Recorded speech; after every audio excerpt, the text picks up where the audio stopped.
Hi friends, എനിക്കിന്ന് കുറച്ച് നങ്കുമീൻ കിട്ടിയിട്ടുണ്ട്. ഞാനത് നന്നായി വെട്ടി തേച്ച് കഴുകി പീര വയ്ക്കാൻ പോയാൽ അതിന് വേണ്ടിയിട്ട് അരമുറി തേങ്ങ, ഒരു സ്പൂൺ മുളക് പൊടി, 5-6 വെളുത്തുള്ളി, ഒരു കഷ്ണം ഇഞ്ചി, കറിവേപ്പില, ഉപ്പ്, 1/4 സ്പൂണ് മഞ്ഞൾപ്പൊടി, 2-3 കാന്താരി മുളക്, ശകലം ഒരു നുള്ളു ഉലുവാപ്പൊടി, ഇതെല്ലാം കൂടെ നന്നായി ചതച്ചെടുത്ത് ഈ മീൻ വെട്ടി തേച്ച് വെച്ചിരുന്ന മീനിലേക്ക് ഇടാവുന്നതാണ്.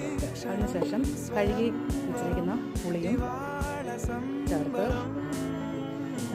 ആവശ്യത്തിന് വെള്ളവും ചേർത്ത് നന്നായി ഇത് യോജിപ്പിക്കുക.